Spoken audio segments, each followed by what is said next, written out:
أعوذ بالله من الشيطان الرجيم بسم الله الرحمن الرحيم ولقد خلقنا الإنسان ونعلم ما توسوس به نفسه ونحن أقرب إليه من حبل الوريد إذ يتلقى المتلقيان عن اليمين وعن الشمال قعيد ما يلفظ من قول إلا لديه رقيب عتيد وجاءت سكرة الموت بالحق ذلك ما كنت منه تحيد ونفخ في الصور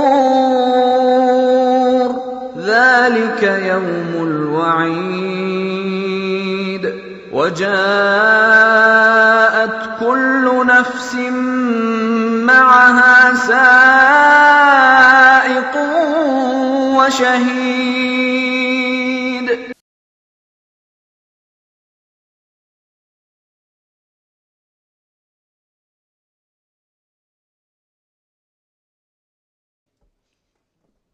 السلام عليكم ورحمة الله وبركاته إن الحمد لله والصلاة والسلام على رسول الأمين وعلى آله وصحبه أجمعين أما بعد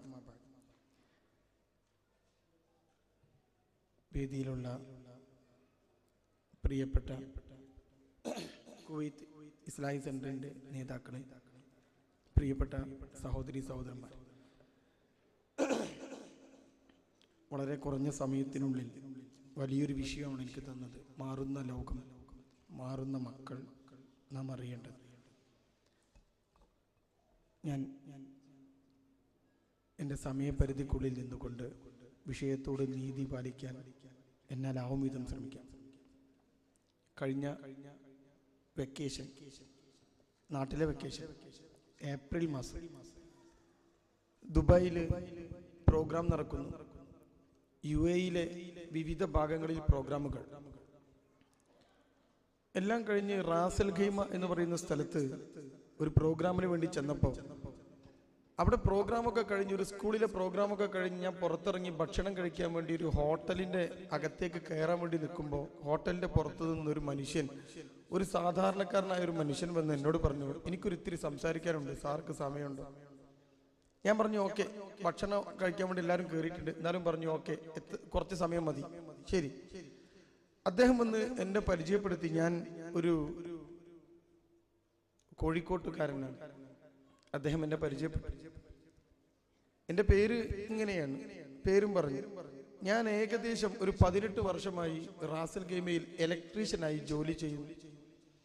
അദ്ദേഹത്തെ ഇങ്ങനെ പരിചയപ്പെടുത്തിയിട്ട് ഒരു സാധാരണ വസ്ത്രം ധരിച്ച ആ മനുഷ്യൻ 2 കൈയും എൻ്റെ മുമ്പിലേക്ക് ഇങ്ങനെ ഉയർത്തിപ്പിടിച്ച് എന്നോട് പറഞ്ഞു, സാർ എൻ്റെ കൈ കണ്ടോ, സാറിൻ്റെ കൈ കണ്ടോ? ഞാൻ നോക്കിയപ്പോൾ 2 കൈയും വിണ്ട് കീറിയിട്ടുണ്ട്. സ്ക്രൂ ഡ്രൈവർ പിടിച്ച് തിരിച്ചും പണിയെടുത്തും രാപ്പകലില്ലാതെ ഞാൻ ഉണ്ടാക്കിയ ആകെയുള്ള സമ്പാദ്യം. എൻ്റെ കൈ കണ്ടോ നിങ്ങൾ? എൻ്റെ കാല് കണ്ടോ? നിന്നിട്ട് വെരിക്കോസ് വെയിൻ വന്നിട്ടുണ്ട്. ഇദ്ദേഹത്തിന് പണി ഇലക്ട്രീഷ്യന്റെ പണിയാണ്, ഒരുപാട് നിൽക്കേണ്ടി വരും, പണിയെടുക്കേണ്ടി വരും. ഞാൻ ചോദിച്ചു എന്താ പ്രശ്നം, എന്തു പറ്റി? എന്നിട്ടിപ്പോ എന്തു പറ്റി? അയാൾ പറഞ്ഞു, സാറേ എനിക്കൊരു ഭാര്യയുണ്ട്, നാട്ടിൽ ഒരു മകനുമുണ്ട്, ഒരേ ഒരു മകൻ. അവൻ +2 പഠിക്കുന്നു. ഇപ്പൊ അവൻ ആകെ നാശമാണ്. ഞാൻ അവനെയും ഭാര്യയെയും താൽക്കാലികമായി ഇങ്ങോട്ട് കൊണ്ടുവന്നിട്ടുണ്ട്. എന്നിട്ട് അയാള് ആ ഹോട്ടലിന്റെ കുറച്ചപ്പുറത്ത് നിൽക്കുന്ന അയാളുടെ മകനെ ചൂണ്ടിക്കാണിച്ചിട്ട് പറഞ്ഞു, സാറേ അതാ നിൽക്കുന്നു എൻ്റെ മകൻ. ഞാൻ നോക്കിയപ്പോൾ നല്ല ഒരു ബനിയനൊക്കെ ഇട്ട്, ഒരു ജീൻസൊക്കെ ഇട്ട്, വില കൂടിയ ഷൂ ധരിച്ച്, അവനെ കണ്ടാൽ ഏതോ പണക്കാരന്റെ മകന്റെ രൂപം. ഈ ബാപ്പയെ കണ്ടാലോ കൈയൊക്കെ പൊട്ടിക്കീറി നാശമായി നിൽക്കുന്നു. ഇയാൾ കണ്ണിൽ വെള്ളം നിറച്ച് പറയാണ്, +1 മകൻ പഠിക്കുമ്പോ എൻ്റെ ഭാര്യ എനിക്ക് വിളിച്ചിട്ട് പറഞ്ഞു, മോന് ഫോൺ വേണമെന്ന് പറയുന്നു, നിങ്ങളൊരു ഫോൺ അയച്ചു കൊടുക്കണം. ഉടൻ അയാൾ പറഞ്ഞു, ഇപ്പൊ വേണോ ഫോണ്? അപ്പൊ ഭാര്യ പറഞ്ഞു, നിങ്ങൾ ഗൾഫിലൊക്കെ അല്ലേ, നമുക്ക് ഒരൊറ്റ മോനല്ലേ ഉള്ളൂ. അയാൾ പറയാ, നാട്ടിലെ ഏറ്റവും വില കൂടിയ ആപ്പിളിന്റെ ഐഫോൺ ഞാൻ അയച്ചു കൊടുത്തു എൻ്റെ മോന്. ഇപ്പൊ അതെനിക്ക് വലിയ ഗതികേടായി മാറി. അവനിപ്പോൾ ആപ്പിളിലും കളിച്ച് ഒരുപാട് പ്രശ്നത്തിലും കുടുങ്ങി, പഠനത്തിൽ പിന്നോക്കം പോയി. SLC പരീക്ഷയ്ക്ക് മോശമില്ലാത്ത മാർക്ക് വാങ്ങിയ കുട്ടി +1 പേപ്പറുകളെല്ലാം പോകുമെന്ന രൂപത്തിൽ ഇപ്പൊ അയാൾ കുറച്ചു കാലത്തേക്ക് നാട്ടിൽ കൊണ്ടുവന്നു. അയാളുടെ ചോദ്യം, ഇനി ഞാൻ എന്ത് ചെയ്യണം? ഞാൻ എന്താ പ്രിയപ്പെട്ടവരെ അയാൾക്ക് ഉത്തരം കൊടുക്കേണ്ടത്? ഈ ഒരു അവസ്ഥയിൽ നിന്നുകൊണ്ടാണ് ഞാൻ എൻ്റെ വിഷയം ആരംഭിക്കുന്നത്. നമ്മുടെ മക്കൾ ഏറെ മാറിപ്പോയി, ലോകം മാറിപ്പോയി. നമ്മളോ ഒരു കാലഘട്ടം മക്കളെ വളർത്തിയ പോലെയാണോ പ്രിയപ്പെട്ടവരെ ഞാനും നിങ്ങളും മക്കളെ വളർത്തുന്നത്? ഈ കുവൈത്തിൽ എൻ്റെ മുമ്പിലിരിക്കുന്ന എൻ്റെ പ്രിയപ്പെട്ട രക്ഷിതാക്കൾ 2 രൂപത്തിലാണ് നിങ്ങളുള്ളത് എന്ന് ഞാൻ മനസ്സിലാക്കുന്നു. ഒന്ന്, കുടുംബവുമായി മക്കളുമായി കുവൈത്തിൽ താമസിക്കുന്നവർ. 2, മക്കളും ഭാര്യയും നാട്ടിലിരിക്കുകയും ഇവിടെ നിന്നുകൊണ്ട് റിമോട്ട് പാരന്റിംഗ് നടത്തേണ്ടി വരികയും ചെയ്യുന്ന പിതാക്കൾ. ഇവരോടാണ് ഞാൻ സംസാരിക്കുന്നത് എന്ന ഉത്തമ ബോധത്തോടെ തന്നെയാണ് ഞാൻ എൻ്റെ വിഷയം നിങ്ങളുടെ മുമ്പിൽ തുടങ്ങി വെക്കുന്നത്. എൻ്റെ പ്രിയപ്പെട്ടവര്, നമ്മുടെ മക്കളുടെ മാറ്റം ഞാൻ ആദ്യം നിങ്ങൾക്ക് സ്ക്രീനിൽ കാണാം. മാറുന്ന ലോകം, മാറുന്ന മക്കൾ എമ്പാടും മാറിപ്പോയി, ഏറെ മാറിപ്പോയി. ഞാൻ നിങ്ങൾക്ക് ചില ന്യൂസ് ക്ലിപ്പുകൾ മാത്രം വളരെ പെട്ടെന്ന് നിങ്ങൾക്ക് കാണിച്ചു തരുന്നു. നിങ്ങൾക്ക് അതിൽ കാണാം, കേരളം എന്ന് പറയുന്ന സംസ്ഥാനത്തെ കുറിച്ച് മലയാള മനോരമ പത്രത്തിൽ വന്ന ഒരു വാർത്ത കൊണ്ട് ഞാൻ തുടങ്ങുന്നു. ആ വാർത്തയിൽ നിങ്ങൾക്ക് കാണാം, സംസ്ഥാനത്ത് കുറ്റവാളികളുടെ എണ്ണം വർദ്ധിക്കുന്നു. ന്യൂസ് വളരെ കൃത്യമാണ്.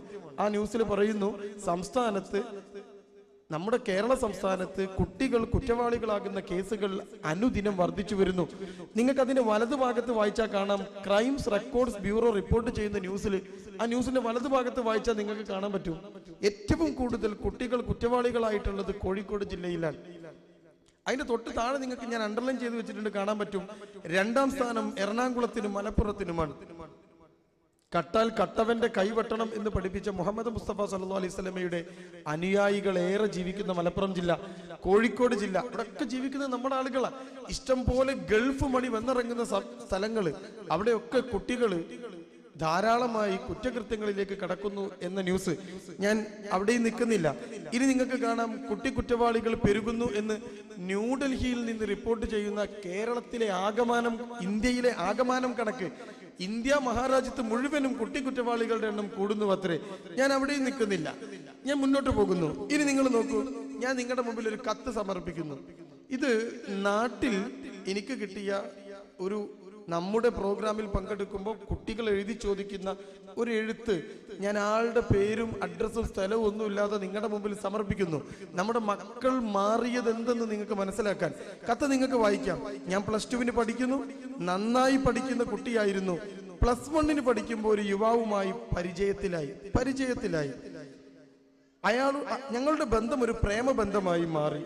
ഞാൻ പോലും അറിയാതെ എൻ്റെ ജീവിതത്തിൽ പല തെറ്റുകളും സംഭവിച്ചു. ഇനി ഞാൻ എന്ത് ചെയ്യും? അവൻ ശരിയല്ല എന്ന് എനിക്കിപ്പോൾ മനസ്സിലായി. എന്നാൽ ഇനി അവനെ അല്ലാതെ ഞാൻ ആരെ കല്യാണം കഴിക്കും? മറ്റൊരു കല്യാണം ചതിയല്ലേ? ഒരു ഉത്തരം പ്രതീക്ഷിക്കുന്നു. ഇത് ഉത്തരത്തിന് വേണ്ടി എനിക്ക് കിട്ടിയ ഒരു കത്ത്, പേരും അഡ്രസ്സും ഇല്ലാതെ നിങ്ങളുടെ മുമ്പിൽ സമർപ്പിച്ചു. നമ്മുടെ കുട്ടികളുടെ മാറ്റം നിങ്ങളൊന്ന് നോക്ക്. ഇത് വേറെ സമുദായത്തിൽപ്പെട്ട ഒരു കുട്ടിയല്ല. നല്ല ഇസ്ലാഹി ബോധത്തോടു കൂടി കുടുംബത്തെ നയിക്കുകയും നമ്മുടെ ക്യാമ്പിലേക്കും ക്ലാസ്സിലേക്കും കുട്ടിയെ പറഞ്ഞയക്കുന്ന മാതാപിതാക്കളുടെ മക്കൾ ചോദിക്കുന്ന ചോദ്യം. അപ്പൊ നിങ്ങൾ ആലോചിച്ചേ, മക്കൾ എവിടെയാ മാറിയത്? നാം എവിടെയാണ് തിരുത്തപ്പെടേണ്ടത്? ഇത് ഇന്നത്തെ പ്രസന്റേഷനിൽ ഞാൻ അതേ ഉദ്ദേശിക്കുന്നുള്ളൂ. പ്രിയപ്പെട്ട മാതാക്കളും പിതാക്കളും എവിടെയാണ് തിരുത്തപ്പെടേണ്ടത്? എവിടെയാണ് നമ്മൾ ഇടപെടേണ്ടത്? ഞാൻ ഈ ഒരു രൂപത്തിലേക്ക് പോകാൻ വേണ്ടിയാണ് നിങ്ങൾക്ക് ഈ മക്കളുടെ മാറ്റം കാണിച്ചത്. ഇത് കണ്ണൂർ ജില്ലയിൽ നിന്ന് കരുവഞ്ചാൻ എന്ന് പറയുന്ന സ്ഥലത്തു നിന്നുള്ള ന്യൂസ്. ഒളിച്ചോടിയ കമിതാക്കൾ വിവാഹിതരായി തിരിച്ചെത്തി. കുട്ടികളുടെ മാറ്റമാണ്. 10ാം ക്ലാസ് വരെ കുവൈത്തിലും ദുബൈയിലും UAE-യിലും സൗദി അറേബ്യയിലും ഒക്കെ പഠിച്ച് പെട്ടെന്ന് നാട്ടിലേക്ക് മാറ്റപ്പെടുമ്പോൾ കുട്ടികൾക്ക് ഉണ്ടാക്കുന്ന മാറ്റമാണ്. ഏറ്റവും കൂടുതൽ പ്രേമബന്ധങ്ങളിൽ പെട്ടുപോകുന്നതും പ്രശ്നങ്ങളിലേക്ക് പെട്ടുപോകുന്നതും നാട്ടിലെ പ്രശ്നങ്ങളെ തിരിയാതെ ഈ കാര്യങ്ങളിലേക്കൊക്കെ എത്തിപ്പെടുന്നത് പ്രവാസി ലോകത്ത് ജീവിച്ച മക്കളാണ്. പ്രിയപ്പെട്ട രക്ഷിതാക്കളെ, നിങ്ങൾ അറിയണം, 2 രൂപത്തിലാണ് എൻ്റെ അനുഭവത്തിൽ ഈ ഗൾഫുകാരുടെ മക്കൾ പ്രശ്നമുണ്ടാക്കുക. ഒന്ന്, നാട്ടിലെ ചതിയും വഞ്ചനയും അറിയാതെ ഇതുപോലത്തെ കേസുകളിൽ പെട്ടുപോകുന്നു.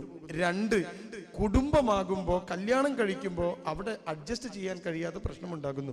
ഞാൻ അത്തരം കേസുകൾ എമ്പാടും ഈ അടുത്ത കാലത്തായി കാണുന്നു. പഠിച്ചത് ഗൾഫിലാണ്, വളർന്നത് ഗൾഫിലാണ്, ഒക്കെ ഗൾഫിലാണ്, കല്യാണം കഴിക്കുന്നു, ഭർത്താവുമായിട്ട് അഡ്ജസ്റ്റ് ചെയ്യാൻ വയ്യ. അപ്പൊ എവിടെയാ നമുക്ക് പിഴച്ചത്? കുട്ടിക്ക് എന്തോ കൊടുക്കാൻ മറന്നുപോയോ നമ്മൾ? അപ്പൊ നമ്മൾ ഇത്രയും കഷ്ടപ്പെട്ട് ബുദ്ധിമുട്ടി നാട്ടിൽ പോവാൻ കഴിയാതെ ഈ നാട്ടിൽ നിന്ന് മക്കളെ പോറ്റി വളർത്തിയിട്ട് അവസാനം കല്യാണം കഴിഞ്ഞ് എത്ര പേരുണ്ടെന്നറിയോ? UAE-യിലൊക്കെ നിരവധി കുട്ടികൾ കല്യാണം കഴിഞ്ഞതിന് ശേഷം ഭർത്താവുമായി ഡിവോഴ്സായിട്ട് വീണ്ടും UAE-യിൽ വന്ന് ബാപ്പന്റെ കൂടെ നിൽക്കുന്നു. ചിലർക്കൊക്കെ മക്കളുണ്ട്, ബാപ്പയുടെ ഭാരം കൂടുന്നു.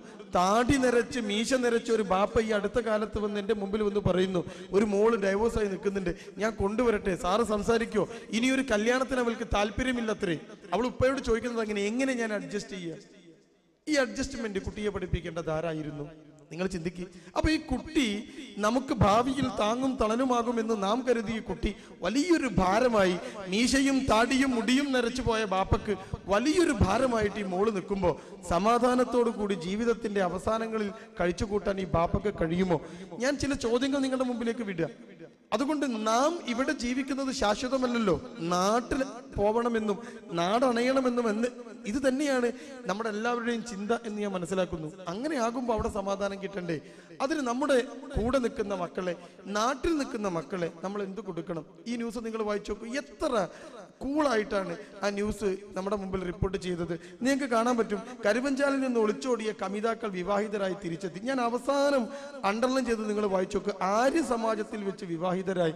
ഇനിയും താഴെ നിങ്ങൾക്ക് കാണാം, ഷംല എന്ന 19 വയസ്സുകാരി പെൺകുട്ടി പാർവതി എന്ന പേര് സ്വീകരിച്ചത്രേ. എത്ര ലാഘവത്തോടെയാണ്!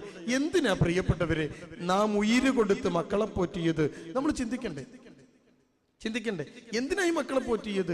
19ാമത്തെ വയസ്സിൽ ബാപ്പാന്റെ മുടി നരച്ചു വരുമ്പോ, ഉമ്മാക്ക് വെള്ളിവരകൾ വീഴുമ്പോ, ഇനി ഉമ്മയും ബാപ്പയെയും എന്റെ മോള് നോക്കിക്കോളുമെന്ന് സ്വപ്നം കണ്ടിരിക്കുമ്പോ ഒരുത്തന്റെ കൂടെ ഇറങ്ങിപ്പോയിട്ട് വേറെ പേരും സ്വീകരിച്ചിട്ട് അവസാനത്തെ വാക്കുകൾ ഞാൻ നിങ്ങൾക്ക് വേണ്ടി സമർപ്പിക്കുന്നു. തുടർന്ന് വീട്ടുകാർ നോക്കി നിൽക്കേ അവന്റെ കൂടെ ഇറങ്ങി തിരിച്ചത്രേ. 10 മാസം നൊന്ത് പെറ്റ് പോറ്റി വളർത്തി അവന്റെ മലവും മൂത്രവും ഛർദിയുമെല്ലാം വലം കൈകൊണ്ട് വാരി ഉറക്കമൊഴിച്ചിരുന്ന് കൈ വളരുന്നോ കാല് വളരുന്നോ എന്ന് കാത്തിരുന്ന് വളർത്തിയ ഉമ്മയുടെ കൺമുന്നിലൂടെ നമ്മുടെ മക്കൾ ഒന്നും നോക്കാതെ പോയെങ്കിൽ നിങ്ങൾ അറിയണം, എവിടെയോ എന്തോ കൊടുക്കുന്നതിൽ ഞാനും നിങ്ങളും പരാജയപ്പെട്ടുവോ എന്ന് കൃത്യമായി എൻ്റെ പ്രിയപ്പെട്ട രക്ഷിതാക്കളെ നമ്മൾ ഓർക്കണം. അപ്പൊ ഞാൻ ചില ഓർമ്മപ്പെടുത്തലുകൾ നിങ്ങളെ ഓർമ്മപ്പെടുത്തുന്നു. മറ്റൊരു കത്തിലേക്ക് നമുക്ക് കിടക്കാം. എനിക്കൊരാളെ ഇഷ്ടമാണ്, ഉപ്പക്കും ഉമ്മക്കും ഇഷ്ടമല്ല. ഞാൻ കുട്ടികളുടെ മാറ്റത്തിലേക്കാണ് വരുന്നത് പ്രിയപ്പെട്ടവരെ. ഞാൻ പ്രേമമോ അല്ല സംസാരിക്കുന്നത്. എനിക്കൊരാളെ ഇഷ്ടമാണ്, ധാരാളം ഉപദേശം കേട്ട് കഴിഞ്ഞു. ബട്ട് ഇംഗ്ലീഷ് മീഡിയത്തിൽ പഠിക്കുന്ന കുട്ടിയാ, അതുകൊണ്ട് ഇടയ്ക്കൊരു ബട്ട് വന്നത്. കുട്ടി പറയാണ്, എനിക്കത് നിർത്താൻ കഴിയില്ല, നിർത്താൻ ആഗ്രഹവുമില്ല, ഞാൻ നിർത്തൂല്ല. ഇനിയിപ്പോ എന്താ ചെയ്യേണ്ടത്? ഇനി എന്താ ചെയ്യേണ്ടത്? ഈ 16 പെൺകുട്ടിയെ കൊണ്ടുവരുമ്പോ ഇനി ഈ കുട്ടിയെ നമ്മൾ എന്താ ചെയ്യേണ്ടത്? അവള് പറയുന്നു കഴിയില്ല, നിർത്താൻ ഞാൻ തീരുമാനിച്ചിട്ടില്ല. തുടർന്ന് വായിക്കൂ നിങ്ങൾ. അവൻ നല്ല പ്രൊഫഷനൊക്കെയുള്ള ആളാണ്. നിങ്ങൾക്ക് അതിൽ കാണാൻ പറ്റും, ഞാനൊരു +2 വിദ്യാർത്ഥിനിയാണ്, അവൻ പ്രൊഫഷനൊക്കെ ഉള്ള ആളാണ്. ദീൻ കുറച്ച് കുറവാണ്, വേറെ പ്രശ്നമൊന്നുമില്ല. കണ്ടോ, ശങ്കരൻ തെങ്ങുമെന്ന് വീണ് തല പോയി, വേറെ ഒന്നും പറ്റിയില്ല എന്ന് പണ്ടാരോ പറഞ്ഞതായി കേട്ടു. ഇതുപോലെ കുട്ടി പറയാണ്, അവനിത്തിരി ദീൻ കുറവാണ്, വേറെ പ്രശ്നമൊന്നുമില്ല. ഇനി നിങ്ങൾ താഴേക്ക് വായിച്ചോളൂ. എനിക്ക് മറക്കാൻ കഴിയില്ല. ആ പെൺകുട്ടിക്ക് അവനെ മറക്കാൻ കഴിയില്ല. കാരണം എന്താ ചെയ്യ? ശാരീരികമായി ചെറിയ ബന്ധമുണ്ട്. ചെറിയ ബന്ധം, നിങ്ങളും ഭാര്യയും ഒക്കെ ആയിട്ടുള്ള പോലെ. അവൻ ചെറിയ ബന്ധമല്ലേ ഉള്ളത്? ചിന്തിച്ച് നോക്ക്, മക്കളുടെ മാറ്റം ചിന്തിച്ച് നോക്ക്. എത്ര ലാഘവത്തോടെയാണ് ഈ മക്കൾ കാര്യങ്ങളെ കൈകാര്യം ചെയ്യുന്നത്. ഒന്നിനും ഒരു സീരിയസ്നെസ്സും ഇല്ലാതെ, യാതൊരു ഗൗരവവും ഇല്ലാതെ, ഒരു ഉത്തരവാദിത്വ ബോധമില്ലാതെ മക്കളെ ആക്കി തീർത്തത് ആരാ? ഇവിടെയാണ് ഞാനും നിങ്ങളും നെഞ്ചത്ത് കൈവച്ച് ചോദിക്കേണ്ടത്. ഇങ്ങനെ ഒരു ചോദ്യം ചോദിക്കത്തക്ക രൂപത്തിലേക്ക് മക്കളെ പോറ്റിയതാരാ? അവിടെയാണ് ഞാനും നിങ്ങളും ഈ വിഷയം തുടങ്ങേണ്ടത്. ഈ മാറിയ മക്കളോട് നാം രക്ഷിതാക്കൾ എന്തു ചെയ്യണം? ഇവിടെയാണ് നമ്മുടെ ചർച്ച പോവേണ്ടത്. ഈ 1 മണിക്കൂറിന്റെ ചർച്ച നമ്മൾ മുന്നോട്ട് കൊണ്ടുപോകേണ്ടത് നാം എന്ത് ചെയ്യണം?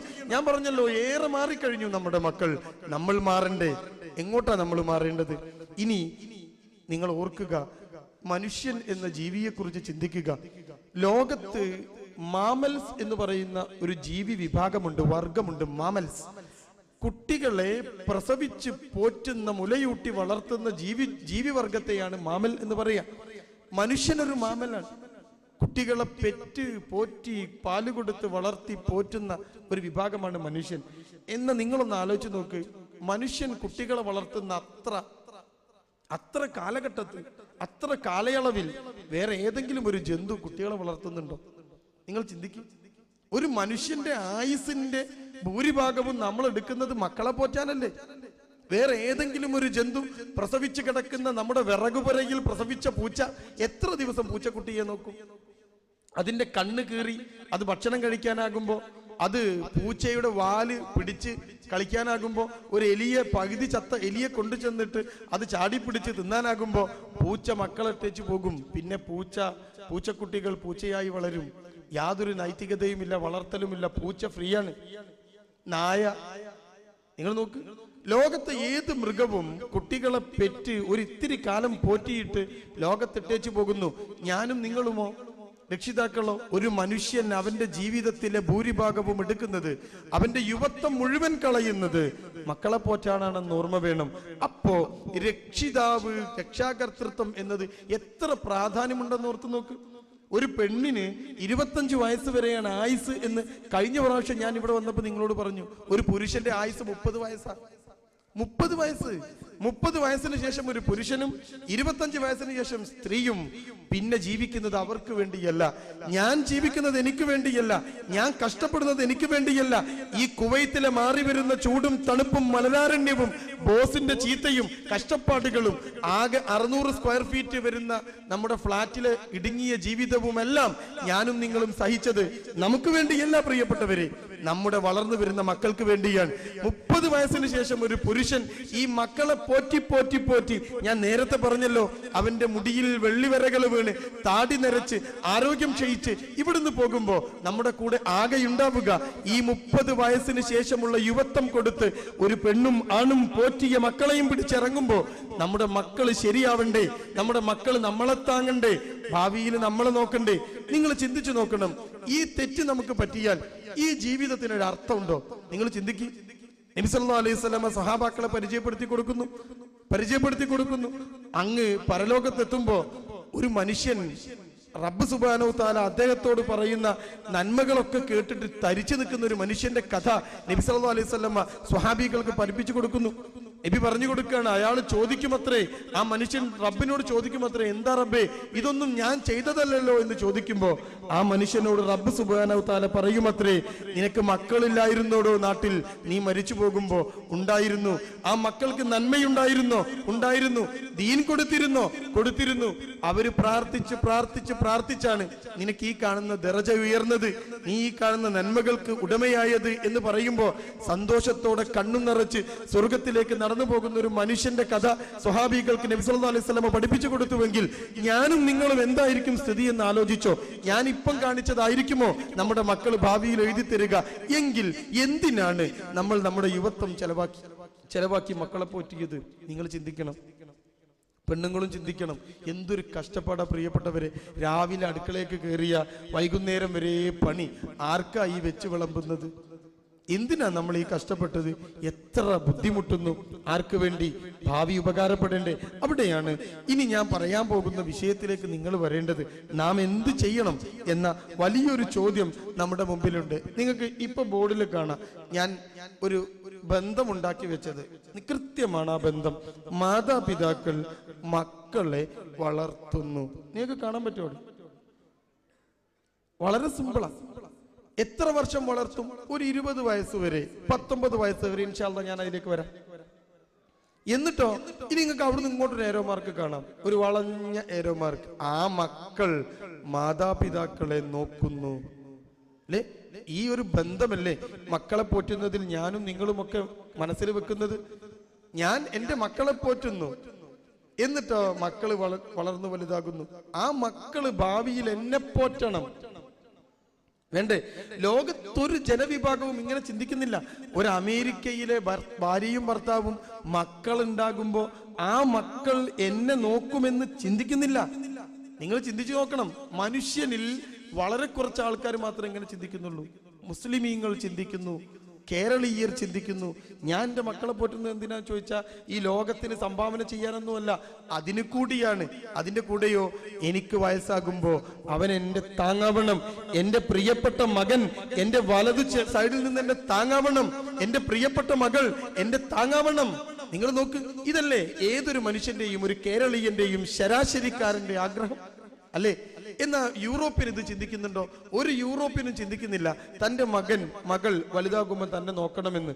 അതുകൊണ്ട് അവര് കുട്ടിയെ കൃഷി കൊണ്ടുപോയിടുന്നു, വളരെ ചെറുപ്പത്തിൽ നഴ്സറിയിൽ ചേർത്തുന്നു.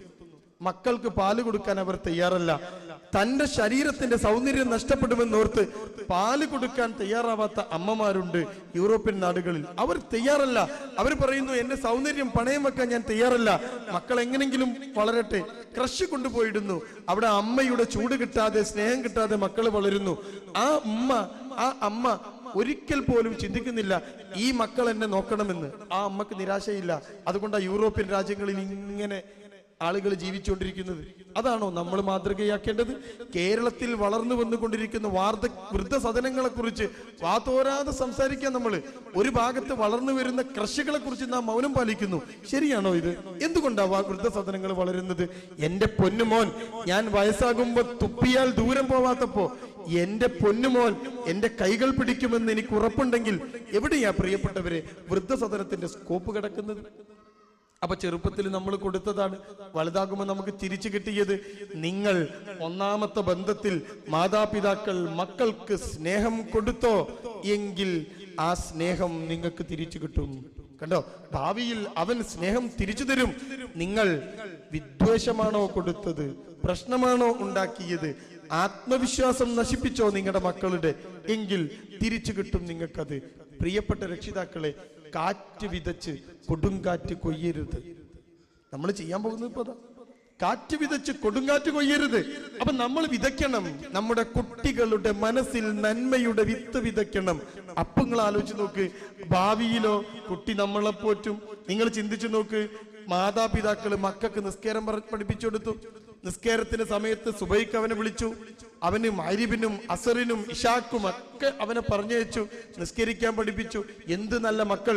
വയസ്സായിട്ട് ബാപ്പ കിടക്കുമ്പോഴോ ബാപ്പന്റെ ഓർമ്മ മങ്ങിത്തുടങ്ങുമ്പോ ഈ മകൻ വളരെ പതുക്കെ അടുത്ത് വന്നിട്ട് ബാപ്പാനെ തട്ടിയിട്ട് പറയും, ബാപ്പ നിസ്കരിക്കാൻ സമയമായിട്ടോ, നിസ്കരിച്ചോളൂ, ഞാൻ ഓതിത്തരാ. ബാപ്പക്ക് ഓർമ്മയില്ലെങ്കിൽ ഞാൻ ഓതിത്തരാ. നാം മക്കൾക്ക് നിസ്കാരം കൊടുത്തത് കൊണ്ട് അത് 10 മടങ്ങായിട്ട് മക്കൾ തിരിച്ചു തന്നോ നിങ്ങൾക്ക്? നോക്ക്, ICUവിൽ കിടക്കുമ്പോ ICUവിന്റെ ഡോറിൽ നിൽക്കുന്ന നഴ്സിനോട് പെർമിഷൻ വാങ്ങിയിട്ട് മോൻ കയറുക. ബേബി മെമ്മോറിയൽ ഹോസ്പിറ്റലിൽ കോഴിക്കോട് ഞാൻ കണ്ടിട്ടുണ്ട്. മോൻ കയറുക, എന്റെ ഉമ്മ അതിന്റെ അകത്ത് കിടക്കാണ്, എനിക്ക് കയറണം. അപ്പൊ നഴ്സ് ചോദിക്കുക, അപ്പൊ കയറാൻ പറ്റൂല, കയറിയേ പറ്റുള്ളൂ, എന്റെ ഉമ്മക്ക് നിസ്കരിക്കണം. നോക്കൂ നിങ്ങൾ, ഈ ഉമ്മ ICUവിൽ കിടക്കുന്നതിന് മുമ്പ് മകന്റെ മനസ്സിൽ എന്താ വിതച്ചത്? ആ ഉമ്മ എന്താ കൊയ്യണത്? ആ നഴ്സിനോട് വാഗ്വാദമുണ്ടാക്കി, പ്രശ്നമുണ്ടാക്കി, ഡോക്ടറെ കയ്യിൽ നിന്ന് സ്പെഷ്യൽ പെർമിഷനും വാങ്ങി ICUവിൽ കയറിയിട്ട് ആ ഉമ്മന്റെ കൈ പിടിച്ച് ബെഡിലടിച്ച് ഉമ്മക്ക് ഒന്നെടുത്ത് കൊടുത്തിട്ട് ഉമ്മാന്റെ കൈ രണ്ടും പിടിച്ച് നെഞ്ചത്ത് കെട്ടിയിട്ട് ഉമ്മാന്റെ ചെവിന്റെ അടുത്ത് വന്നിരുന്നിട്ട് ഓതി കൊടുക്കാൻ, മോന് നിസ്കരിക്കുമ്പ കൈ കെട്ടിയിട്ടോ, ഇതാ ഞാൻ ഓതിത്തടാ എന്ന് പറഞ്ഞിട്ട് ഓതിക്കൊടുക്കുന്ന ആ പൊന്നു മകനെ ആരാ വളർത്തിയത് എന്നോർക്കണം. അവിടെയാണ് ഞാൻ ഇപ്പൊ കാണിച്ചത് ന്യൂസ് നിങ്ങളുടെ മുമ്പിൽ ഒരു പാഠമാവേണ്ടത്. നാം എന്താണോ മക്കൾക്ക് കൊടുത്തത്? രക്ഷിതാക്കളെ, ഉടുത്ത മുണ്ടും മക്കളും ഒരുപോലെയാണ് എന്ന് ഓർമ്മ വേണം നിങ്ങൾക്ക്. ഉടുത്ത മുണ്ടും മക്കളും ഒരുപോലെയാണ്. രണ്ടും അഴിഞ്ഞു പോകുന്നതിന് മുമ്പേ പിടിക്കണം. പിന്നെ പിടിച്ചിട്ട് കാര്യമില്ല. എന്റെ മുണ്ടണ്ട അഴിഞ്ഞു പോയിട്ട് പിന്നെ പിടിച്ചിട്ട് കാര്യമുണ്ടോ? അങ്ങാടി നിൽക്കുമ്പോൾ മുണ്ടണ്ട അഴിഞ്ഞു പോയി, പിന്നെ ഞാൻ എടുത്തിട്ട് കാര്യമുണ്ടോ? പിറ്റേ ദിവസം മുണ്ടൊക്കെ എടുത്തുമ്പോൾ ആൾക്കാർ പറയുമ്പോൾ ഉടുക്കാണ്ട് നമ്മൾ കണ്ടതാണ് അല്ലേ? കാര്യമുണ്ടോ? മുണ്ട് അഴിയുന്നതിന് മുമ്പേ പിടിക്കണം, ആ പിടുത്തം കിട്ടണം. മക്കളോ അഴിയുന്നതിന് മുമ്പേ പിടിക്കണം, പിന്നെ കിട്ടൂല, അഴിഞ്ഞു കഴിഞ്ഞിട്ട് കിട്ടൂല. എപ്പോഴും എന്റെ കൂടെയുണ്ട്, നിങ്ങളോട് സംസാരിക്കും, ഹാരിസ് ബിൻ സലീം. ഹാരിസ്ക്ക് എപ്പോഴും എന്നോട് ചർച്ച ചെയ്യുന്ന കാര്യമാണ് ഈ കൗൺസിലിങ്ങുമായി ബന്ധപ്പെട്ട്. ഞങ്ങൾ അങ്ങോട്ടും ഇങ്ങോട്ടും കാര്യങ്ങൾ ചർച്ച ചെയ്യുകയും ഹാരിസ്ക്ക് ഇങ്ങോട്ട് അയക്കുകയും ഞാൻ അങ്ങോട്ട് അയക്കുകയൊക്കെ ചെയ്യുമ്പോൾ ഹാരിസ്ക്ക് എപ്പോഴും എന്നോ പറയും, ജൗഹറെ അവസാനം കൊണ്ടുവരും നമ്മുടെ അടുത്തേക്ക്, പ്രേമൊക്കെ കഴിഞ്ഞ് ഒരു 2 ദിവസം റൂമൊക്കെ എടുത്ത് താമസിച്ചതിന് ശേഷം കൊണ്ടുവരും. സാറെ കൗൺസിലിംഗ് വേണം, ഇതിന് പ്രേമുണ്ട് പൊളിക്കാൻ. അപ്പൊ ആരിസ്ക എന്നോട് പറയും, ഇത് വെറുതെ ഇരിക്കാണ്, നീ ഇരുന്നിട്ട് കാര്യമില്ല. കാരണം എന്താ, അവർ ചെയ്യാനുള്ളതെല്ലാം ചെയ്തു, എല്ലാ തെറ്റിലേക്കും പോയി. ഇനി എന്താ അവരെ കൊണ്ടുവന്നിട്ട് കാര്യം? എപ്പോഴാണ് അത് പിടിക്കേണ്ടിയിരുന്നത്? മുണ്ടഴിഞ്ഞു പോയി, ഇനി എന്തിനാ നമ്മൾ അത് കൊടുക്കുന്നത്? ഞാനൊരു ഉമ്മയോട് ചോദിച്ചു, എന്തിനാ നിങ്ങൾക്ക് അവളെ 2 3 പ്രാവശ്യം അവന്റെ കൂടെ പോയി ശയിച്ച് നിങ്ങളുടെ വീട്ടിലേക്ക് വന്നിട്ട് ഇനി അവളെ വേണമെന്ന് പറഞ്ഞാൽ എന്തിനാ അവളെ? നമ്മൾ ചിന്തിക്കണം. അപ്പൊ അഴിഞ്ഞു പോകുന്നതിന് മുമ്പ് പിടിച്ചോ നിങ്ങൾ മക്കളെ, എങ്കിൽ ആ മക്കൾ നിങ്ങളുടെ കൂടെ ഉണ്ടാകും. സ്പോഞ്ച് വെള്ളത്തിൽ മുക്കുന്ന പോലെ മക്കൾ, സ്പോഞ്ച് വെള്ളത്തിൽ മുക്കുന്ന പോലെ മുക്കിയെടുത്താൽ പിന്നെ പിഴിയുമ്പോ നിങ്ങൾ എന്താ മുക്കിയത് അതാ പുറത്തേക്ക് വരിക.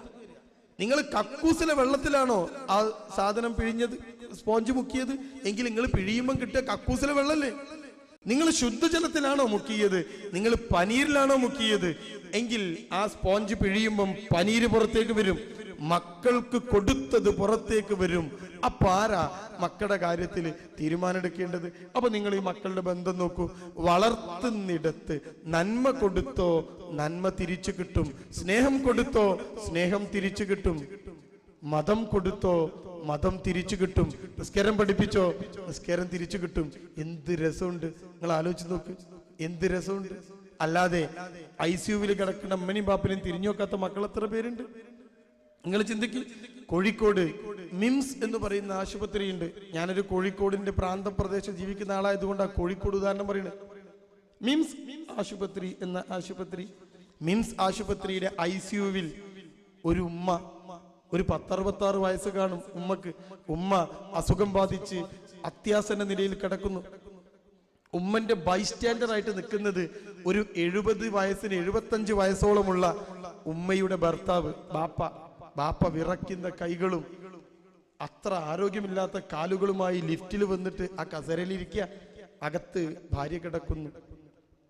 ലോകത്തെ ഏതൊരു മനുഷ്യന്റെയും പ്രാർത്ഥന, ആണിന്റെ പ്രാർത്ഥന, ഭാര്യ മരിച്ച് എന്നെ നീ മരിപ്പിക്കല്ല റബ്ബേ എന്ന്.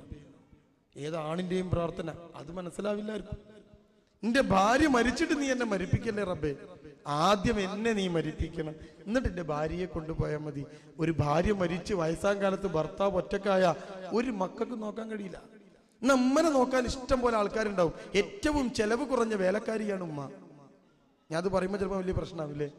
ഏറ്റവും ചെലവ് കുറഞ്ഞ, ഒന്നുമില്ലെങ്കിൽ എന്തെങ്കിലും തോല് പൊളിക്കാനോ, ചെമ്മീൻ കൊണ്ടുവന്നാ തോല് പൊളിക്കാനോ, ചക്കക്കുരു തോല് പൊളിക്കാനോ, വെളുത്തുള്ളി തോല് പൊളിക്കാനോ ഒക്കെ പറ്റും ഉമ്മനെ.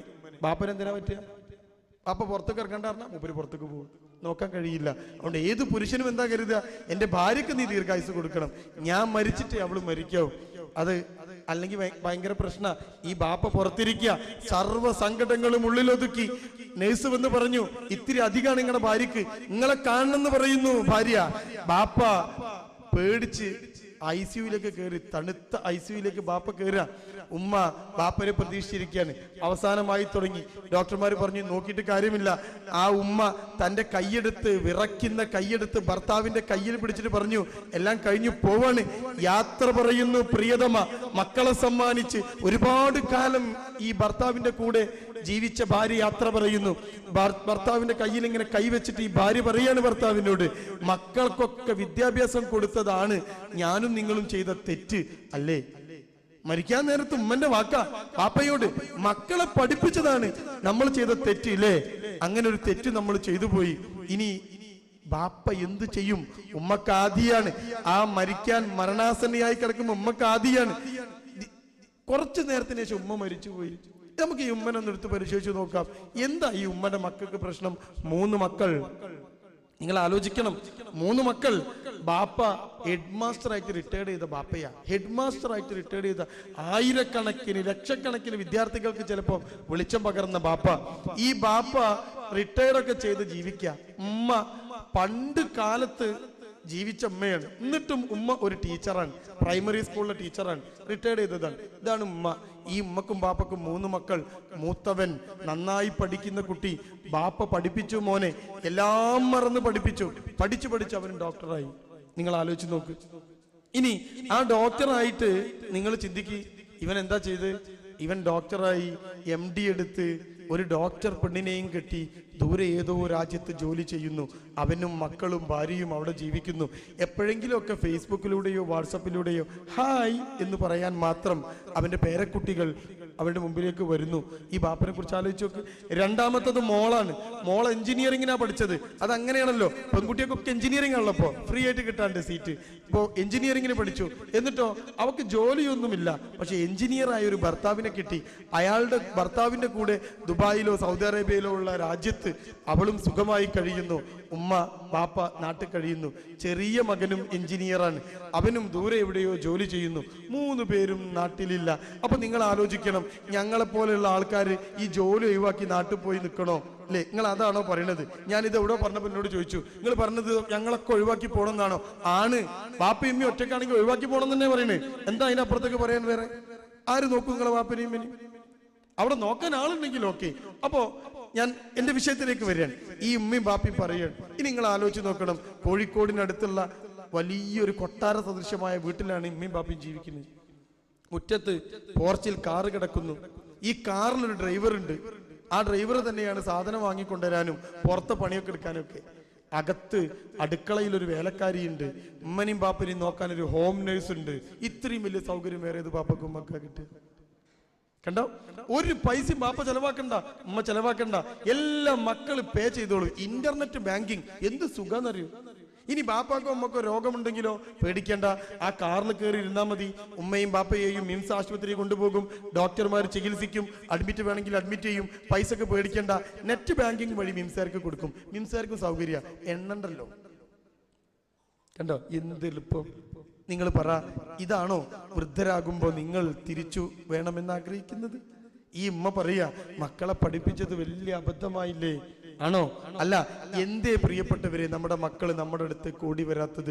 എല്ലാറ്റിനും A+ കിട്ടണം എന്ന് കരുതി മക്കളെ പഠിപ്പിക്കുന്ന ഈ കുവൈത്തിലെ സ്കൂളിൽ പഠിക്കുന്ന പരീക്ഷയോട് പരീക്ഷ, എന്നും പരീക്ഷ, പരീക്ഷ കഴിഞ്ഞിട്ട് തല ഉയർത്താൻ സമയമില്ലാത്ത നമ്മുടെ മക്കൾ വളർന്നു വലുതാകുമ്പോ, നാളെ ഞാനും നിങ്ങളൊക്കെ വയസ്സാകുമ്പോ നമ്മളെ നോക്കാൻ നേരം ഉണ്ടാവൂ? നമ്മുടെ മക്കളൊക്കെ എന്തൊരു തിരക്കാ, പാപ്പനേക്കാളും തിരക്കാ മക്കൾക്ക്. ഒരു ദിവസം ഒഴിവുണ്ടെങ്കിൽ അവൻ എക്സാമിനേഷന് പ്രിപ്പയർ ചെയ്യണം. എത്ര എക്സാമിനേഷനാ! എന്നിട്ടോ ഒരു വിഷയത്തിന് ഇത്തിരി മാർക്ക് കുറഞ്ഞാൽ 80% അത് 90 ആക്കാനുള്ള ബദ്ധപ്പാട്. അവന്റെ ഒഴിവുള്ള സമയത്ത് മുഴുവൻ ട്യൂഷൻ. അനങ്ങാൻ സമ്മതിക്കണില്ലേ മക്കളെ? സ്ട്രെസ്സും സ്ട്രെയിനുമായി മക്കളെ മുന്നോട്ട് പോകുമ്പോൾ എവിടെയാ അവർ ഉമ്മയെ കുറിച്ച് ചിന്തിക്കുക? എവിടെയാ അവർ നന്മ പഠിക്കുക? എവിടെയാണ് നമ്മുടെ മക്കൾ നമ്മളെ നോക്കുക? നിങ്ങൾ ആലോചിച്ച് നോക്ക്, ആരാ തിരക്ക് പഠിപ്പിച്ചത് നമ്മുടെ മക്കളെ? ബാപ്പയേക്കാളും വലിയ തിരക്കാ മക്കൾക്ക്. ഈ ബാപ്പക്ക് ഒഴിവുണ്ടെങ്കിൽ മക്കൾ പറയും പോകാൻ പറ്റൂല, എനിക്ക് ഒഴിവില്ല. അല്ലേ? ഉണ്ടോ നിങ്ങളെ മക്കൾക്ക്? നിങ്ങളുടെ മുഖത്ത് നോക്കാൻ ഒഴിവുണ്ടോ? അടുക്കളയിൽ കിടന്ന് കഷ്ടപ്പെടുന്ന ഉമ്മൻ്റെ അടുത്തൊക്കെ ഒന്ന് വന്ന് നോക്കാൻ സമയമുണ്ടോ? ഇല്ല. കുട്ടിക്ക് എക്സാമാ. എത്ര എക്സാമാ? 6, 8, 10. പരീക്ഷ തന്നെ പരീക്ഷ, പെരും പരീക്ഷ. എന്നിട്ട് ഈ കുട്ടി അവസാനം 10ാം ക്ലാസ് കഴിയുമ്പം സ്വാതന്ത്ര്യമുള്ള ഒരു ലോകത്തേക്ക് കൊണ്ടുപോയിട്ട് +1 കണ്ട് ചേർത്തും. എന്നിട്ട് ബാപ്പ കണ്ട് തിരിച്ചു വരും. അല്ലേ? കുട്ടി കണ്ട് കിട്ടും സ്വർഗത്തിലെത്തിയ പരീക്ഷ ഇല്ലാത്തൊരു ലോകം. അവിടെ കാണുന്ന എന്തും കുട്ടിക്ക് പ്രിയപ്പെട്ടത് ഈ കുട്ടി തെറ്റിലേക്ക് കണ്ടു പോകും. എന്നിട്ട് പിന്നെ ബാപ്പ കുവൈത്തിൽ നിന്ന് 15 ദിവസത്തെ ലീവിന് വന്നാണ്ട് കൗൺസിലിംഗ്. ഇതാ മോളാണ്, ഇത് പ്രശ്നമാണ്, അത് കൊടുക്കേണ്ടേ കൊടുത്തോ. ഞാൻ എന്താ പറഞ്ഞേ? ഈ കുട്ടി സർവ്വ സ്വാതന്ത്ര്യം അനുഭവിക്കുക. കുട്ടിക്ക് അങ്ങോട്ട് ഇഷ്ടമായി പോയി കേരളം. കാരണം എന്താ? അവിടെ പരീക്ഷ കുറവാ. ഇനി ഉണ്ടെങ്കിൽ തന്നെ വലിയ പ്രശ്നമൊന്നുമില്ല, തോറ്റാ പിന്നെ ഇതാ. ഇവിടെ കുട്ടിക്കൊരു ഒഴിവുണ്ടോ? നിങ്ങൾ ചോദിച്ചു നോക്കും മക്കളോട്, നാട്ടിലാണോ കുവൈത്തിലാണോ ഇഷ്ടം? മക്കൾ പറയും നാട്ടിലാണ്. നാട്ടിലൊന്ന് പഠിപ്പിച്ചു അല്ലേ? അപ്പൊ ഇതാണോ മക്കളെ വളർത്തൽ? നിങ്ങൾ ചിന്തിക്കും. അപ്പൊ ഈ ഒരു ലോകത്ത് ഇവിടെ നിൽക്കുമ്പോൾ ഞാനും നിങ്ങളും ചിന്തിക്കേണ്ട വിഷയം ഏതാണ്? അപ്പൊ ഇനി ഞാൻ കൂടുതൽ പറഞ്ഞ് എന്റെ സമയം കളയുന്നില്ല. അപ്പൊ നമ്മൾ എന്താ കൊടുക്കേണ്ടത്? ഇനി നിങ്ങൾ നോക്ക്, പ്രിയപ്പെട്ട രക്ഷിതാക്കൾ, ജീവിതത്തിന്റെ ഘട്ടം അറിയണം. മക്കളെ നമ്മൾ വളർത്തുമ്പോൾ നമ്മൾ ജീവിതത്തിന്റെ ഘട്ടം അറിയണം. ഒന്നാമത്തെ ഘട്ടം ശൈശവം. 2 വയസ്സ് മുതൽ 2 വയസ്സ് വരെ, ജനിച്ച് 2 വയസ്സ് വരെ ഞാൻ വിശദീകരിക്കുന്നില്ല. രണ്ടാമത്തത് ബാല്യം, 3 വയസ്സ് മുതൽ 12 വയസ്സ് വരെ. മൂന്നാമത്തത് കൗമാരം, 13 വയസ്സ് മുതൽ 19 വയസ്സ് വരെ. കഴിഞ്ഞു മക്കൾ കഴിഞ്ഞു. ഞാനത് ചുവന്ന കളറിൽ എഴുതി വെച്ചത്. മൂന്നാമത്തത് യൗവനം, അത് കുട്ടിയല്ല. ഇനി ഞാൻ നേരത്തെ ഏരോ മാർക്ക് ഇട്ടതാ, കണ്ടാ? ആദ്യത്തെ 3 ഘട്ടം ഏരോ മാർക്ക് അങ്ങട്ടാ, നിങ്ങൾക്ക് കാണാം. കണ്ടല്ലോ, അവസാനത്തെ 2 ഘട്ടം മേരോമാർക്ക് ഇങ്ങട്ടാ. അപ്പൊ ആദ്യത്തെ 3 ഘട്ടം കഴിഞ്ഞാ പിന്നെ കുട്ടി എന്താ ചെയ്യേണ്ടത്? അവൻ തിരിച്ചിങ്ങോട്ട് ഏരോമാർക്ക്, അവൻ നമ്മളെ നോക്കണം അല്ലേ? അപ്പൊ ആദ്യത്തെ 3 ഘട്ടത്തിൽ നിങ്ങൾ സ്പോഞ്ച് എന്തിലാ മുക്കിയത്? തിരക്ക് പിടിച്ച എക്സാം ഷെഡ്യൂളുള്ള ജീവിതത്തിലോ അവനൊന്ന് സ്കൂൾ ബസ്സിൽ നിന്ന് ഇറങ്ങുമ്പോഴേക്ക് അവൻ എന്തെങ്കിലും ഒന്ന് വായിൽ കുത്തിത്തിരുകി അവന്റെ മുഖം വെറ്റ് ടിഷ്യൂ കൊണ്ട് തുടച്ചു കൊടുത്തിട്ട് അടുത്ത ട്യൂഷൻ ക്ലാസ്സിന്റെ ബസ് കയറ്റി വിട്ടു. ബാക്കി ഒരുപാട് ദിവസം മദ്രസ. ഈ കുട്ടി എപ്പോഴും അമ്മനെ കാണല്, എപ്പോഴാ വാപ്പനെ കാണല് അല്ലേ? അപ്പൊ നിങ്ങൾ എന്താ കുട്ടിക്ക് കൊടുത്ത്? നിങ്ങൾ ചിന്തിക്ക്. ഇതിനിടയ്ക്ക് കൊടുക്കേണ്ടത് കിട്ടിയോ? കുട്ടിക്ക് എന്തെങ്കിലും ഒന്ന് കുട്ടിയിൽ വളർന്നോ? ഇല്ല. കുട്ടി ഭയങ്കര ടൈറ്റ് ഷെഡ്യൂൾ, നമ്മളോ അതിലും വലിയ ടൈറ്റ് ഷെഡ്യൂൾ. എന്നിട്ടോ അവസാനം എല്ലാം കൂടി എന്താവും? സ്പീഡ് വല്ലാതെ കൂടിയാ ഇടിച്ച് തകരും. നിങ്ങൾക്ക് അറിയാലോ, നാട്ടിലെ വണ്ടി കുത്തിയാ ചതുങ്ങുള്ളൂ, ഇവിടുത്തെ വണ്ടി കുത്തിയാ മയ്യത്തിരിക്കണം. സ്പീഡ് കൂടിയോണ്ടാ. ജീവിതത്തിന് വല്ലാതെ സ്പീഡ് കൂടിയാ ഇതെല്ലാം കൂടി പൊട്ടിത്തകരും. അന്ന് നമ്മുടെ കണ്ണീന്ന് ചോര വരും. ഒരിത്തിരി സമയം മക്കളുടെ കൂടി ഇരിക്കാനില്ലാത്ത ബാപ്പുണ്ടാവും.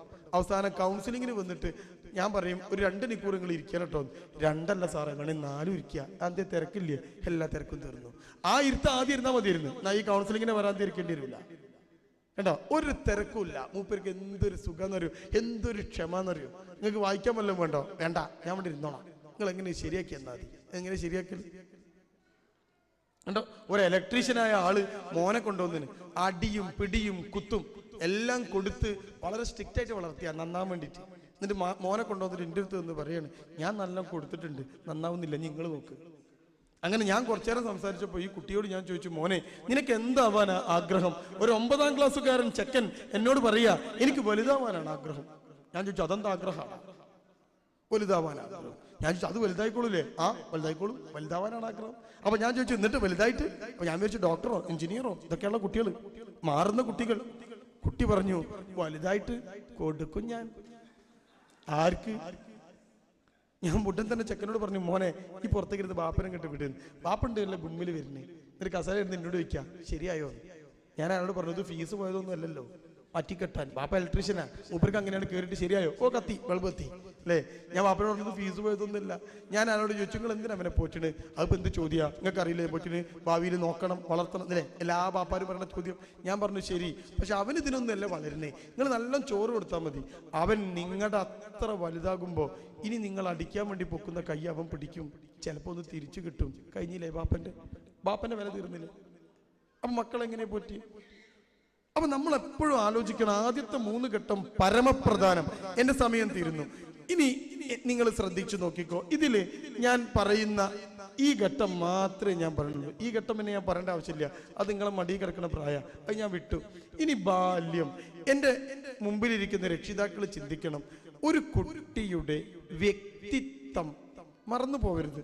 ഒരു കുട്ടിയുടെ വ്യക്തിത്വം, പേഴ്സണാലിറ്റി 50% വളരുന്നത് അവന്റെ 10 വയസ്സിനിടക്കാണ്. മറക്കൂലല്ലോ? ഒരു കുട്ടിക്ക് 10 വയസ്സാകുമ്പോഴേക്ക് ആ കുട്ടിയുടെ വ്യക്തിത്വത്തിന്റെ 50% വളരുന്നു എന്ന് സൈക്കോളജി പറയുന്നു. സൈക്കോളജിയെ നമുക്ക് മാറ്റി നിർത്താം. ഇത് കുവൈത്താണല്ലോ, അറബി നാടാണല്ലോ. അതുകൊണ്ട് നമുക്കിനി ഇസ്ലാമിലേക്ക് വരാം. മുഹമ്മദ് മുസ്തഫ സല്ലല്ലാഹു അലൈഹി വസല്ലം പഠിപ്പിച്ചു കൊടുക്കുന്നു, 7 വയസ്സാകുമ്പോൾ നിസ്കരിപ്പിക്കാൻ തുടങ്ങണേ, 10 വയസ്സായില്ലെങ്കിൽ ശിക്ഷ കൊടുത്തോളൂ. അവിടെ എന്താ പറഞ്ഞേ? ഇസ്ലാമിന്റെ വ്യക്തിത്വത്തിലേക്ക് കുട്ടിയെ നയിക്കേണ്ടത് 10 വയസ്സാകുമ്പോഴേക്കാണ്. ഈ 10 വയസ്സാകുമ്പോഴേക്ക് നിങ്ങളുടെ കുഞ്ഞിന്റെ വ്യക്തിത്വം 50% വികസിക്കുന്നുവെങ്കിൽ ഞാനും നിങ്ങളും മക്കൾക്ക് എപ്പോഴാ ഈ സാധനമൊക്കെ കൊടുക്കേണ്ടത്? മദ്രസ എപ്പോഴാ കൊടുക്കേണ്ടത്? ഒരു ദിശാബോധം എപ്പോഴാ കൊടുക്കേണ്ടത്? സ്നേഹം എപ്പോഴാ കൊടുക്കേണ്ടത്? എന്തൊക്കെയാ കൊടുക്കേണ്ടത്? നിങ്ങൾ ചിന്തിച്ചു നോക്ക്. 10 വയസ്സാകുമ്പോഴേക്ക് നിങ്ങളെ കുട്ടി പകുതി മുസ്ലിം ആവണം. അവൻ ബാങ്ക് കൊടുത്താൽ ബാപ്പാനെ വിളിച്ച് പള്ളിയിൽ പോകണം. നിങ്ങളൊന്ന് കുട്ടീനെ പള്ളി കൊണ്ടുപോയി നോക്ക്, ആകെ കുടുങ്ങും. ഒരു കുട്ടിയെ പള്ളി കൊണ്ടുപോയി പഠിപ്പിച്ചാൽ നിങ്ങൾ കുടുങ്ങും. പിന്നെ കുട്ടി നിസ്കാരത്തിന് സമയമാകുമ്പോൾ ഇങ്ങോട്ട് വന്ന് ബാപ്പനെ വിളിക്കും, എന്താ ബാപ്പ നിങ്ങൾ മൈൻഡ് ചെയ്യാൻ നിൽക്കണേ, പിന്നെ നടക്കാണ്ട് പള്ളിക്ക് പോണ്ടേ? കുട്ടി ഇങ്ങോട്ട് പഠിപ്പിക്കും. ഞാൻ പറഞ്ഞല്ലോ സ്പോഞ്ച് മുക്കിയതോടെ. ഒരു കുട്ടിയുടെ വസ്ത്രം ഇസ്ലാമികമാണോ? അവന്റെ ഭക്ഷണം ഇസ്ലാമികം. നമ്മുടെ മക്കൾക്ക് ഇതിനോടൊക്കെ ഒരു അലർജിയാണ്. നമ്മൾ എന്തോ ഒരു ഗ്രൂപ്പ്, ഒരു താടി വെച്ച് ബാപ്പ ഇങ്ങനെ നടക്കുന്നു, ഒരു പർദ്ദയിട്ട് ഉമ്മ ഇങ്ങനെ നടക്കുന്നു, ഒഴിവുള്ളപ്പൊക്കെ ഖുറാൻ ക്ലാസ്, എല്ലാത്തപ്പം മദ്രസ. ഇതെന്ത് ഗ്രൂപ്പാ? മക്കൾ ചോദിച്ചില്ലേ നിങ്ങളോട്? നിങ്ങൾക്ക് വേറെ ഗ്രൂപ്പ് ചേർന്നൂടെ? ഒരു പാട്ട് കേൾക്കാൻ പറ്റുമോ? ഇല്ല. അറാം. ഒരു സിനിമ കാണാൻ പറ്റുമോ? ഇല്ല. TV കേൾക്കാൻ പറ്റുമോ? ഇല്ല. അങ്ങനെ പോകാൻ പറ്റുമോ? ഇല്ല. ഒരു ഡ്രസ്സ് നല്ല ഇടാൻ പറ്റുമോ? ഇല്ല. പുറത്തു പോകാൻ പറ്റുമോ? ഇല്ല. എന്നാൽ ഒരു ഓണാഘോഷത്തിന് പോകാൻ പറ്റുമോ? ഇല്ല. സ്കൂളിലൊക്കെ കാർണിവൽ എന്തൊരു രസാ, പോകാൻ പറ്റുമോ? ഇല്ല. ഉമ്മനോട് ചോദിക്കും, ഇത് എന്ത് മതം അമ്മ? ഇതിങ്ങനെ കുട്ടിക്ക് കൊടുക്കണ്ട്? ഈ കുട്ടി വലുതായി കഴിയുമ്പോൾ നിങ്ങളെ കൂടെ നിൽക്കുമോ? കുട്ടി ആദ്യം ഉമ്മനോട് ചോദിക്കും, ബാപ്പ ഏതാ ഗ്രൂപ്പ്? ബാപ്പ എന്നെ ഗ്രൂപ്പ്. ഞാനില്ല. അതൊരു രസമില്ല. എന്തൊരു രസമുണ്ട് ഈ ലോകം. നമ്മൾ എന്ത് ചെയ്യണം? നിങ്ങൾ ചിന്തിക്കുക. അപ്പൊ 10 വയസ്സാകുമ്പോഴേക്ക് നമ്മുടെ ഒരു ജീവിതത്തിന്റെ സുഖം, മക്കൾ ഇതാണ് സുഖം. ബാപ്പാക്ക് ഒരു ടെൻഷനും ഇല്ലല്ലോ. ബാപ്പാക്ക് ടെൻഷൻ ഉണ്ടോ? എത്ര ആൾക്കാർക്ക് ടെൻഷൻ ഇല്ല. നോക്ക്, എന്ത് രസമുണ്ട് ഈ ജീവിതത്തിന്. നമുക്ക് വേറൊരു ജീവിതമല്ലേ ഇത്. മോന് പറഞ്ഞു കൊടുക്കേണ്ടത് 10 വയസ്സിന് മുമ്പാ. 18ാമത്തെ വയസ്സിൽ കൗൺസിലിംഗ് നടത്തിയിട്ടല്ല ബാപ്പനെ ബഹുമാനിക്കാൻ മോനെ പഠിപ്പിക്കേണ്ടത്. 18ാമത്തെ വയസ്സിലല്ല ആണും പെണ്ണും ഇരിക്കരുതെന്ന് പഠിപ്പിക്കേണ്ടത്. 85% മുസ്ലിങ്ങൾ പഠിക്കുന്ന ഫറൂഖ് കോളേജിൽ ജോലി ചെയ്യുന്ന അധ്യാപകനാണ് ഞാൻ. നിങ്ങൾക്കറിയാലോ, ഫേസ്ബുക്കിലും വാട്സപ്പിലും വരുന്നത് ആണിനും പെണ്ണിനും ഒരുമിച്ചിരിക്കണം അത്രേ ഫറൂഖ് കോളേജിൽ. കണ്ടോ? നിങ്ങൾ ആലോചിച്ച് നോക്ക്. മഹാനായ മനുഷ്യർ വഖഫ് നൽകി ഉണ്ടാക്കിയ, ഭൂമിയിൽ ഉണ്ടാക്കിയ സ്ഥാപനം, അവിടെ ആണിനും പെണ്ണിനും ഒരുമിച്ചിരിക്കണം അത്രേ. ഏതാണിന്? 85% ആ കോളേജിൽ പഠിക്കുന്ന മുസ്ലിങ്ങളായിട്ടുള്ള കുട്ടികൾക്ക്. കണ്ടോ? നിങ്ങൾ ചിന്തിക്കുക, എന്താ നമ്മുടെ കുട്ടി ഇങ്ങനെ ചിന്തിക്കാൻ കാരണം? ആ കുട്ടിയുടെ ജീവിതം അങ്ങനെയാ. 10 വയസ്സാകുമ്പോഴേക്ക് അവനങ്ങൾ മുസ്ലിമാക്കിയോ? 50% കുട്ടിയുടെ വ്യക്തിത്വം വളർന്നപ്പോ എവിടെയായിരുന്നു നിങ്ങൾ? ഇടപെട്ടോ? ഇല്ല. അപ്പൊ നിങ്ങൾ ചിന്തിക്കുക.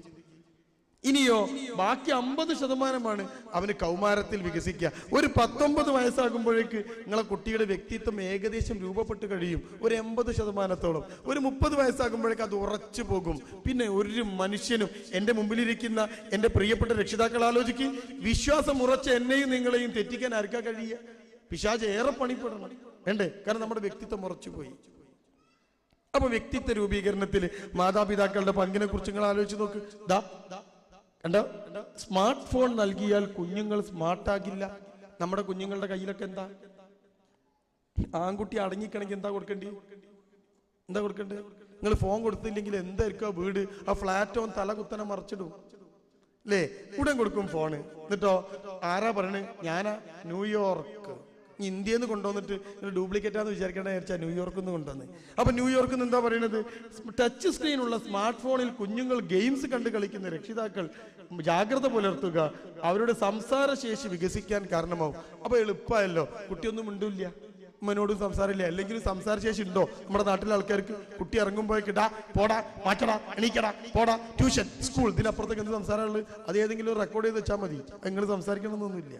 കുട്ടി കാണുന്നത് ഇങ്ങനെ തിരക്ക് പിടിച്ചു നെട്ടോട്ടം. ഇത് എന്നാ അത് കൂട്ടിമുട്ടുക? കണ്ടോ?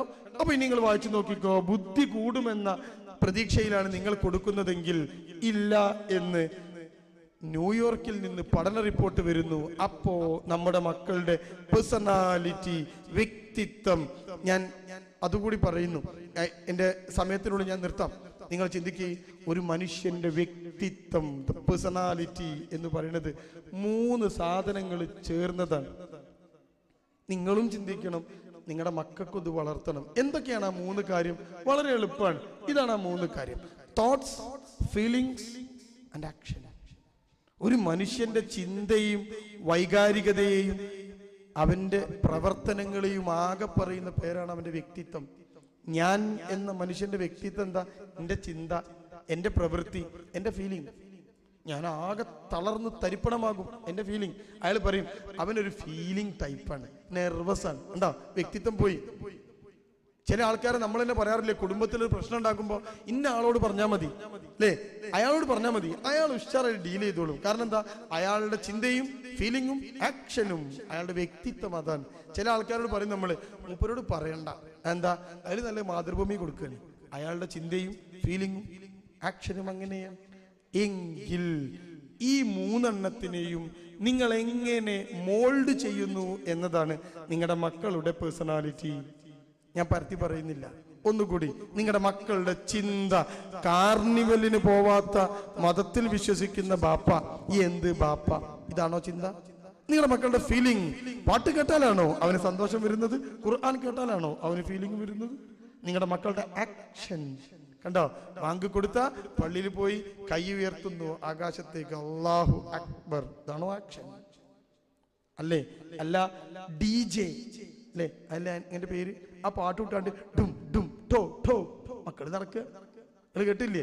ചെവി ഉണ്ടോ നമ്മുടെ മക്കൾക്ക്? രണ്ടിലും ഒരു കിണാപ്പ് കുത്തി വെച്ചിട്ടുണ്ടാവും. ഉണ്ടോ? എന്തെങ്കിലും കേൾക്കും നമ്മളെ മക്കള്? ശ്രദ്ധ ആണെങ്കിലോ ഒരു ഫോണിലോ പുരയിൽ ആരെയും വന്നാലോ അസ്സലാമു അലൈക്കും വലൈക്കും അസ്സലാം, ആരാടെ വന്നേ അറിയില്ല, ആരെ കേട്ടില്ല, സലാം അടയ്ക്കും ഇതിന്റെ ഇടക്ക് അല്ലേ? ഫോണില്ല. കണ്ണുണ്ടോ നിങ്ങളെ മക്കൾക്ക്? കണ്ണില്ല കുരുടി. കാതുണ്ടോ മക്കൾക്ക്? നിങ്ങൾ ചിന്തിക്കും. അപ്പൊ എങ്ങനെ അവന്റെ പേഴ്സണാലിറ്റി വളരുക? അവന്റെ ചിന്ത വളരുക? അവൻ ചിന്തിക്കണ്ടേ? അവന്റെ ചിന്ത ഉഷാറായിട്ട് പോണ്ടേ? അവൻ ചിന്തിച്ച് മനോഹരമായിട്ട് മുന്നോട്ട് പോണ്ടേ? വളരുവോ? ഇനി നിങ്ങൾ ശ്രദ്ധിച്ചോ, ഈ പേഴ്സണാലിറ്റി കുട്ടിയിൽ, ദ ഫോർമേഷൻ ഓഫ് പേഴ്സണാലിറ്റി അങ്ങനെ നമുക്ക് അതിനെ വിളിക്കാം. ഇത് കുട്ടിയിൽ രൂപപ്പെടും. പേഴ്സണാലിറ്റി എന്ന് പറഞ്ഞാൽ കുട്ടി ജനിക്കുമ്പോൾ തന്നെ കുട്ടിയുടെ കൂടെ വരുന്നതല്ല. ഹെറിഡിറ്റി ആൻഡ് എൻവയോൺമെന്റ് വലിയ വിഷയമായതുകൊണ്ട് ഞാൻ അതിലേക്കൊന്നും കിടക്കുന്നില്ല. ഒരു കുട്ടി ജനിക്കുമ്പോൾ തന്നെ ബാപ്പന്റെ പേഴ്സണാലിറ്റി കുട്ടിക്കണ്ട് കിട്ടിക്കൊള്ളണമെന്നില്ല. ചെറിയതായിട്ട് കുട്ടിക്ക് ചില ചേഷ്ടകളും ആംഗ്യങ്ങളും ഒക്കെ കിട്ടിയേക്കാം. ഞാൻ അതിലേക്കൊന്നും കിടക്കുന്നില്ല. പക്ഷേ ഒരു കുട്ടിയുടെ പേഴ്സണാലിറ്റി ഫോം ചെയ്യുന്നത്, വികസിക്കുന്നത്, വളരുന്നത്, ദ ഫോർമേഷൻ ഓഫ് പേഴ്സണാലിറ്റി നമുക്ക് വിളിക്കാം. അത് അവന് കിട്ടുന്ന ലൈഫ് എക്സ്പീരിയൻസസിലൂടെയാണ്, ജീവിത അനുഭവങ്ങളിലൂടെയാണ്. നോക്കൂ നിങ്ങൾ, ഈ കുട്ടിക്ക് കിട്ടുന്ന ജീവിതാനുഭവങ്ങളാണ് കുട്ടിയുടെ ലൈഫ് എക്സ്പീരിയൻസസ് ആണ് അവന്റെ പേഴ്സണാലിറ്റി. എനിക്ക് കിട്ടിയ എക്സ്പീരിയൻസിലൂടെയാണ് എൻ്റെ ബാപ്പ എന്നെ പഠിപ്പിച്ചത്, എൻ്റെ ഉമ്മ എനിക്ക് തന്നത്, എൻ്റെ എൻവയോൺമെന്റ് എനിക്ക് തന്നത്, എൻ്റെ സ്കൂൾ എനിക്ക് തന്നത്, എൻ്റെ കൂട്ടുകാർ എനിക്ക് തന്നത്, എല്ലാം കൂടി ചേർത്തപ്പോൾ എൻ്റെ ചിന്തയും എൻ്റെ ഫീലിംഗും എൻ്റെ ആക്ഷനും എല്ലാം ഒരു പ്രത്യേക രൂപത്തിൽ രൂപപ്പെട്ടതിനെയാണ് നമ്മൾ പേഴ്സണാലിറ്റി എന്ന് വിളിക്കുക. എങ്കിൽ നിങ്ങളുടെ കുട്ടിക്ക് എന്ത് ജീവിതാനുഭവമാണ് നിങ്ങൾ കൊടുത്തത്? എന്താ കൊടുത്തത്?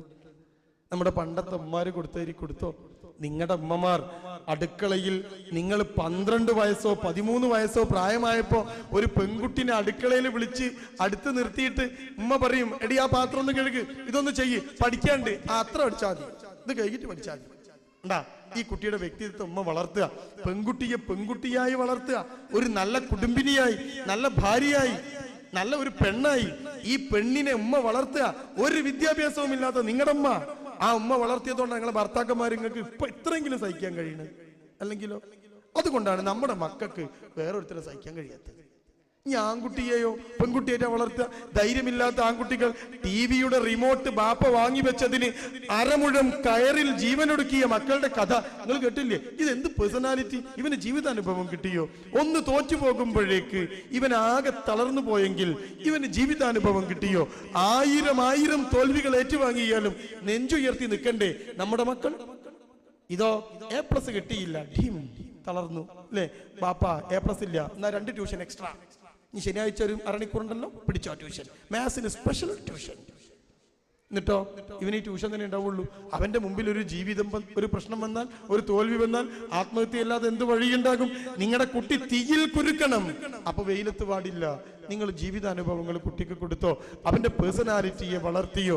ഇവിടെയാണ് ഞാനും നിങ്ങളും ഒക്കെ കുട്ടിയെ ചിന്തിക്കേണ്ടത് എന്ന് നമ്മൾ മനസ്സിലാക്കണം. ഈ ഒരു ചെറിയ കാര്യം കൂടി പറഞ്ഞ് ഞാൻ നിർത്തുന്നു, അവസാനിപ്പിക്കുന്നു. ഇനി നിങ്ങൾ നോക്കിക്കോ, ഞാൻ സ്റ്റേജസ് പറഞ്ഞു. എനർജിയും സമയവും ഉള്ള സമയം, പക്ഷേ പണമില്ലാത്ത സമയം, അതാണ് ചൈൽഡ്ഹുഡ് ആൻഡ് അഡോളസൻസ്. നിങ്ങൾ കുട്ടികളെ കുറിച്ച് മനസ്സിലാക്കണം. ഇതോടെ പറഞ്ഞ് ഞാൻ അവസാനിപ്പിക്കാം. എന്തൊക്കെയാ ഉള്ളത് നിങ്ങൾ ചിന്തിച്ചു നോക്ക്. മക്കൾക്കുള്ളത് എന്തൊക്കെയാ? Energy plus time.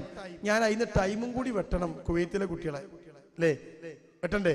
സാധാരണ സൈക്കോളജി അഡൾട്ട്ഹുഡിനെ, ചൈൽഡ്ഹുഡിനെയും അഡോളസൻസിനെയും കൗമാരത്തെയും ബാല്യത്തെയും ഒക്കെ പറയാ തന്നെ എങ്ങനെയാ?